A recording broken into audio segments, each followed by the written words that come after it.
Welcome to AI Negotiation Unlocked, the podcast where we explore how artificial intelligence is revolutionizing the way we negotiate.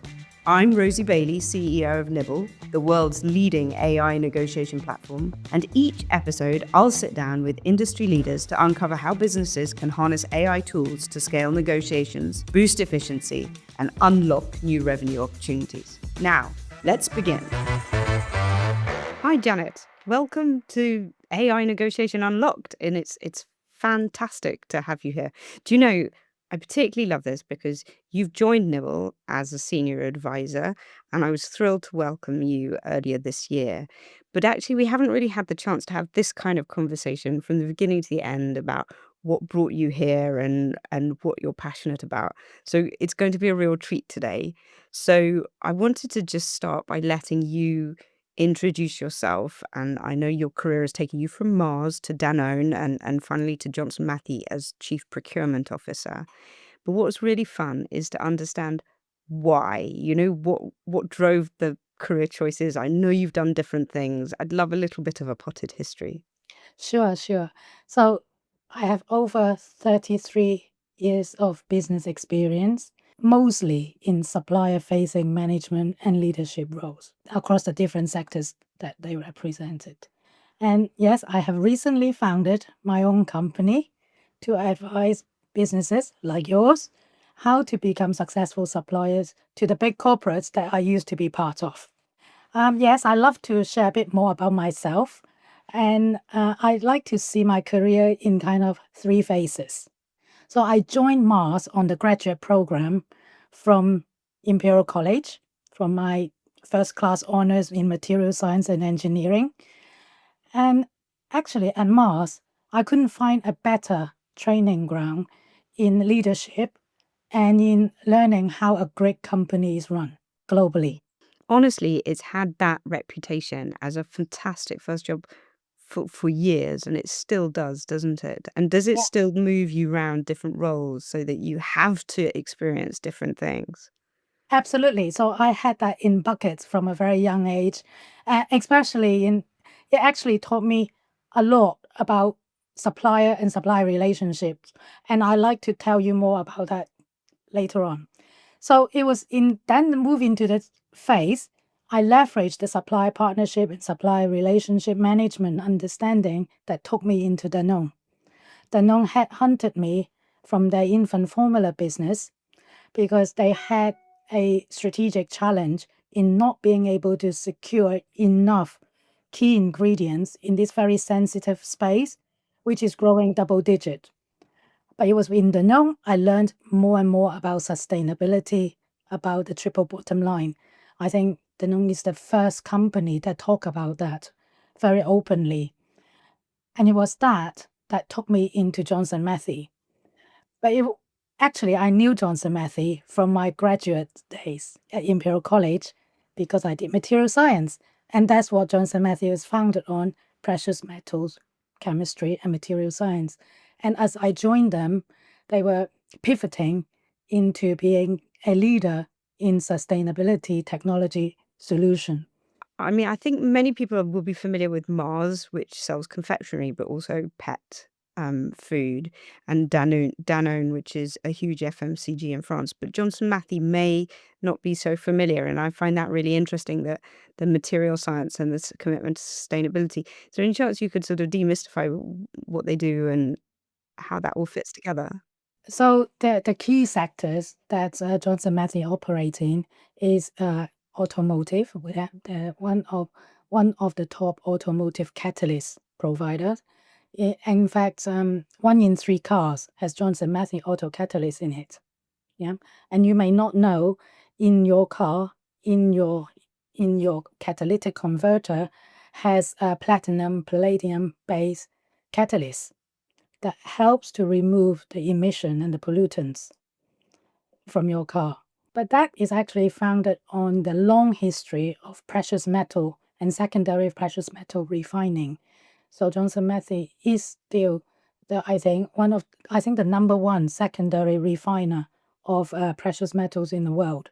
Secondary mean you don't take it out of the ground, yeah, and when you can use recycled, yeah, in a You know, very true fundamental sense, you actually save 90% of the carbon footprint. Now, it's actually together with this and their understanding of chemistry that way it makes magic.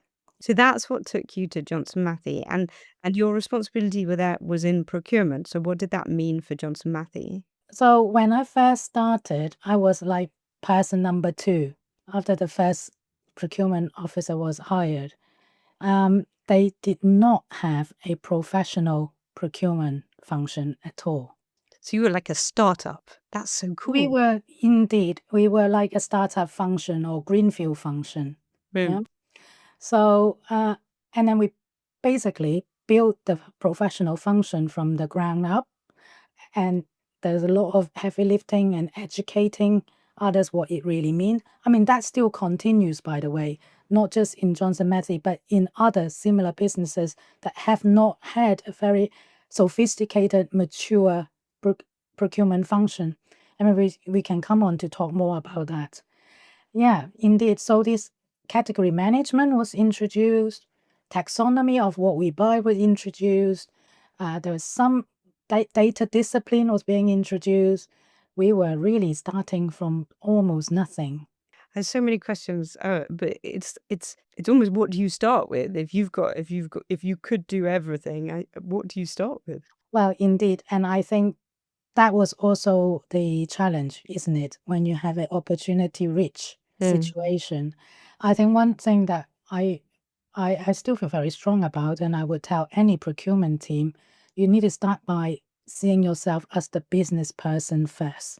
When you see yourself as the business person first, and you bring your functional skill, you bring your procurement prowess and your understanding of how to work with suppliers, how to find the right supply base, is in service of the business strategy and is in service with for the business challenge, then it gives you a good sense of priority. Then it gives you a good sense of what you need to step up to and therefore seek the capability that you need. Uh-huh. Yeah, no, that's interesting. So if the business needs to optimize costs, that's the first thing. If the business needs security of supply, that's the first thing, right? I want to move on to what's the challenge and what's the innovation. But before we get there, and just for a bit of fun, um, have you got a negotiation story you'd like to share? Something that went either very right or very wrong, and why? I would share one with you that is very memorable and very significant. I think it's been an awesome, great deal and is a very good example of doing business right with the right supplier. Okay. So I talked to you a bit about taking my expertise and experience of working with suppliers strategically and forming partnership from Mars to Danone as part of unlocking the strategic supplies of critical dairy ingredients for Danone to grow.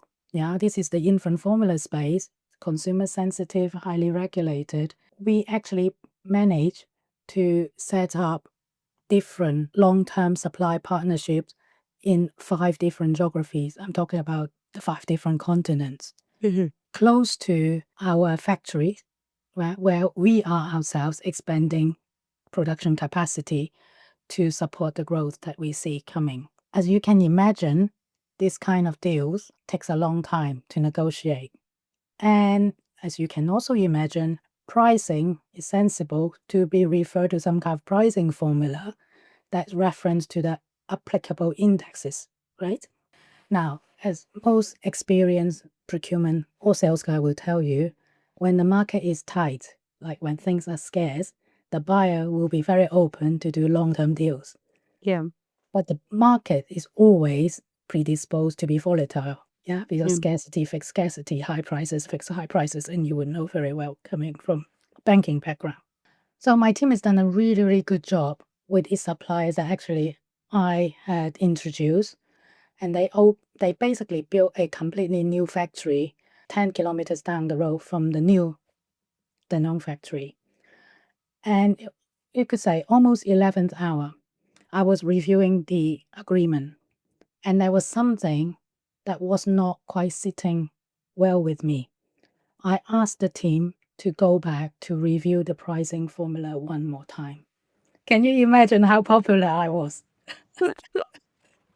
I am very glad they did. I am very, very glad they did. And even now, today, I am very proud about that. Because as you can imagine, deals like this, maybe we were signing for 10 years, but you would have easily last for 20 when it's Yes, going because you wrong. just roll it and roll it. Yeah, because actually, pricing should be the least important part of how the two parties win with customer and win with consumer together. And actually, the team did do their best. And I mean the team as like the joint team now, not just the Danone side, but also the supply side. Because it was really important that we as a joint team could demonstrate to leadership on both sides that the deal will survive, not just when things are good and prices are high.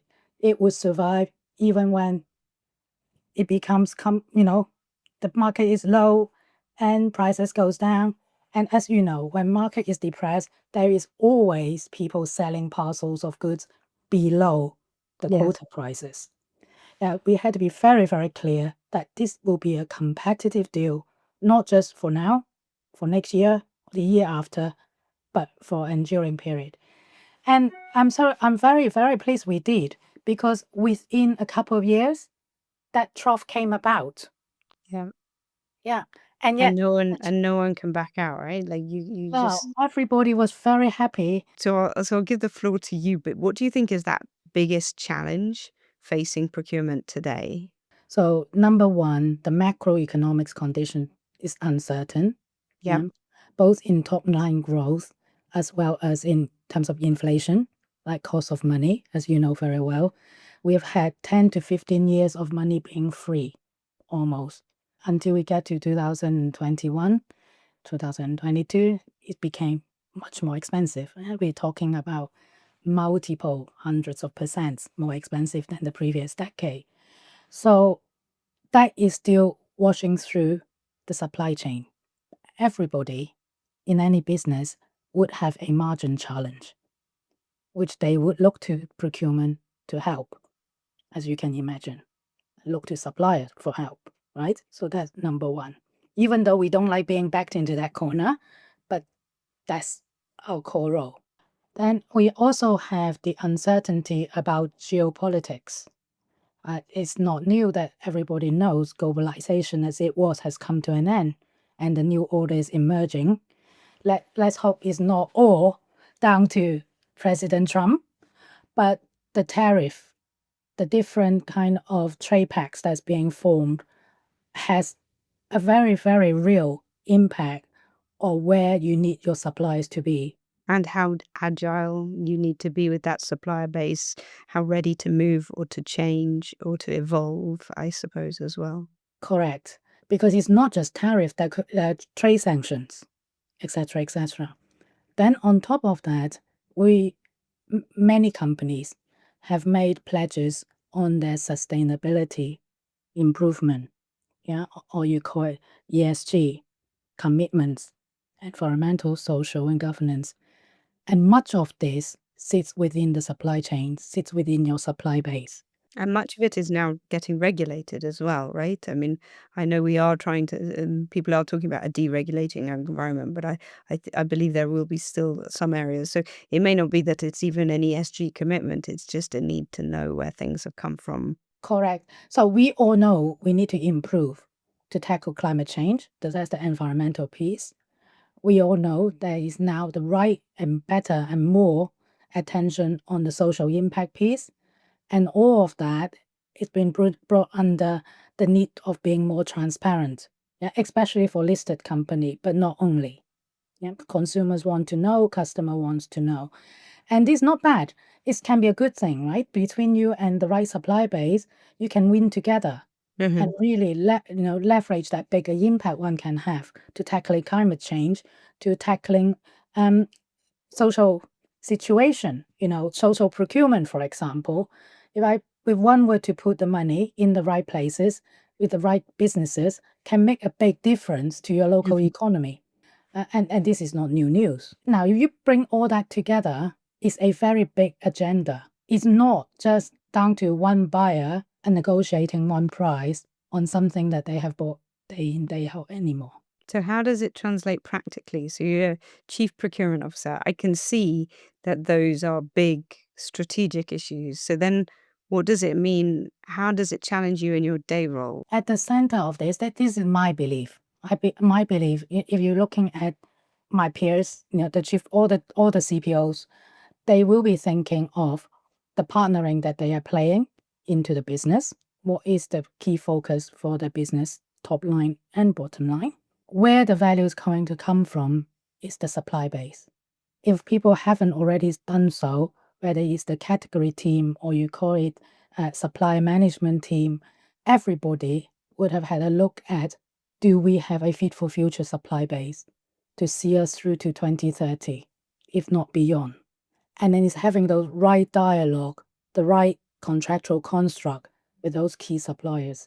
Now, suppliers often tell me, you guys come to us too late when you already done the problem definition.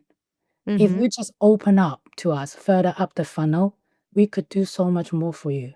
That's interesting. Can you give me a really niche example just so people understand what you mean by that? So can you give an example, theoretical? It doesn't have to be a real life one, but what kind of problem would be dealt with too late and could be dealt with differently? Recipe costs, for example. Okay. If I was, let's move away from Johnson Matthey and go back to, previous life. I was for a while managing packaging. Yeah, and I was facing into the supply base.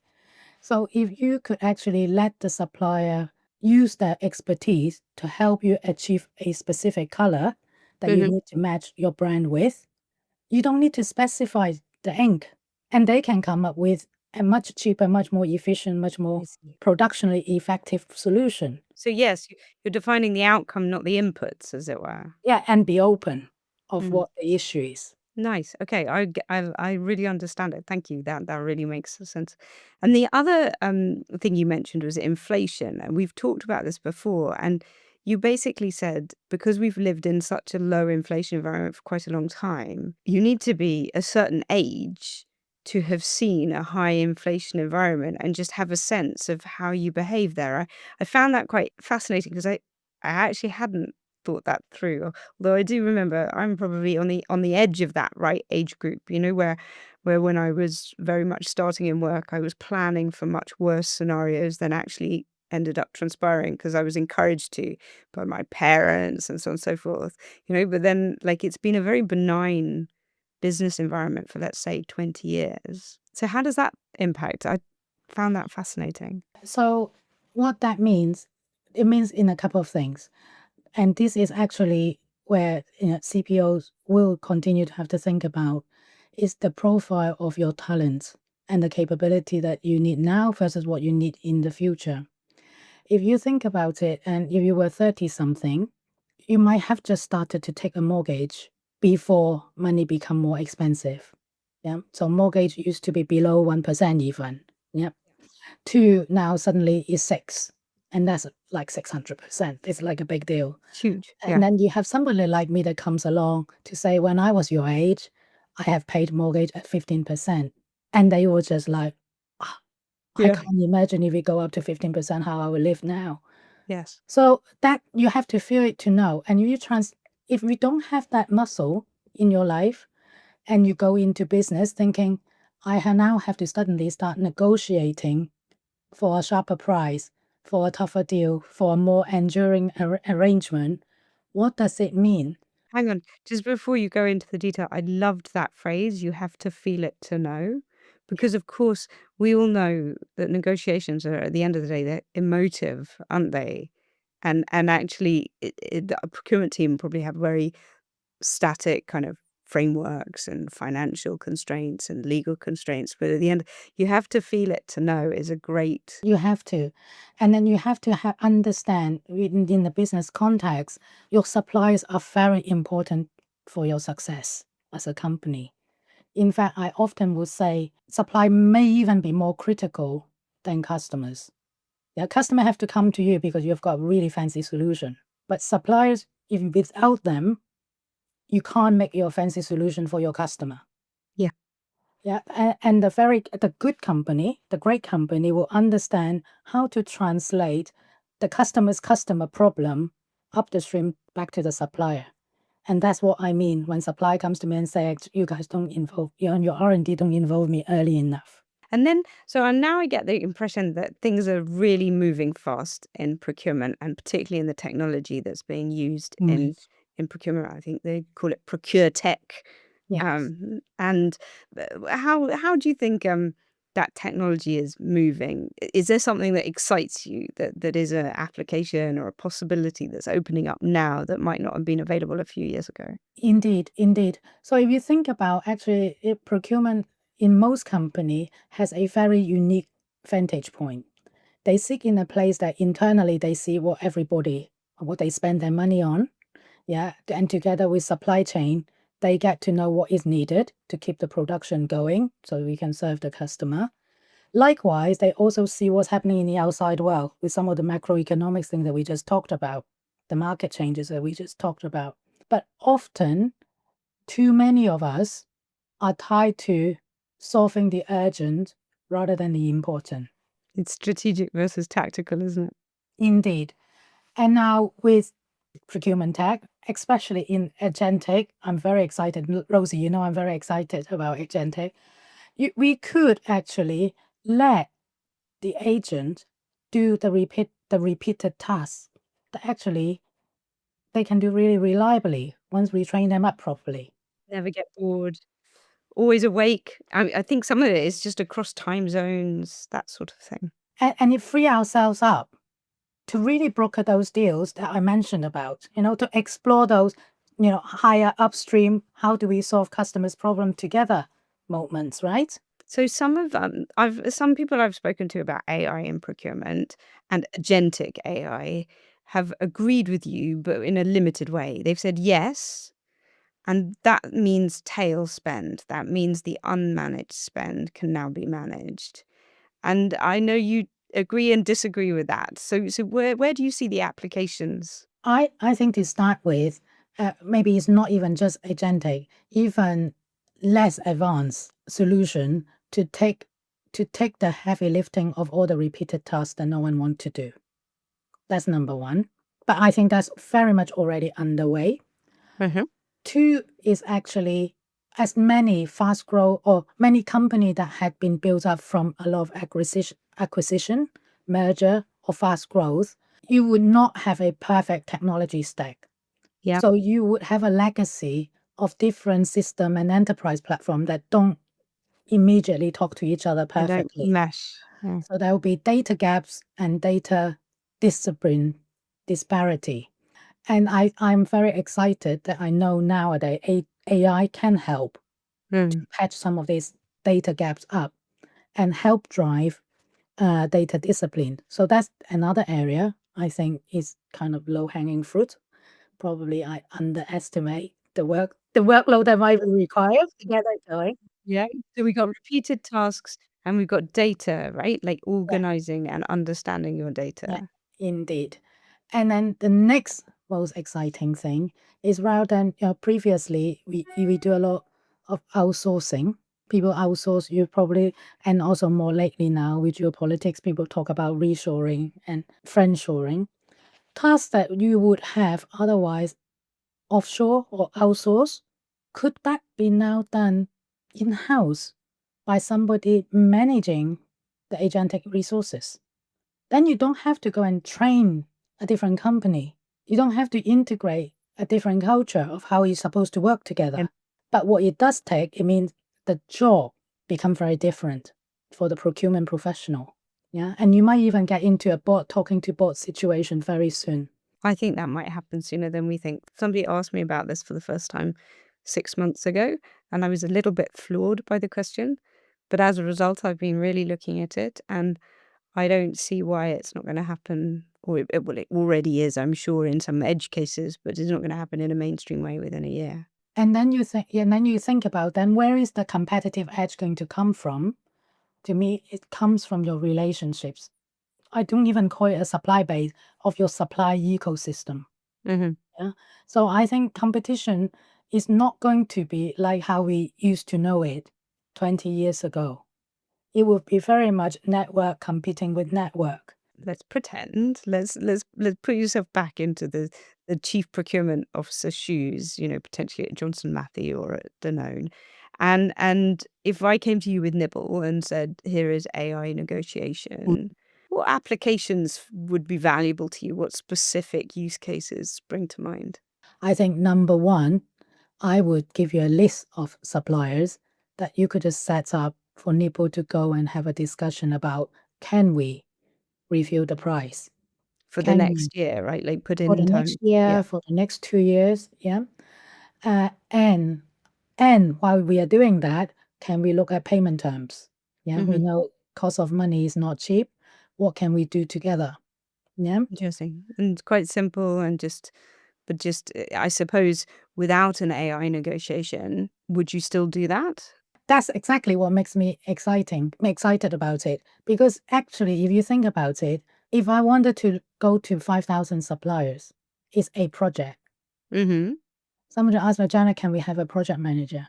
Someone have to follow who has been telling whom about what. Where are we? I can see myriads of Excel flying. With a tool like Nibble, it's one dossier. It's very difficult to capture and document how you did your negotiation. Like the story you asked me to tell. Mm. I mean, you hear my emotion and my sentiment and the Yeah, it's the outcome. 11th hour and everyone's groaning. They're like, "Oh, Janet, say it again." It would be difficult for me to tell you exact price point that we settle at. Yeah.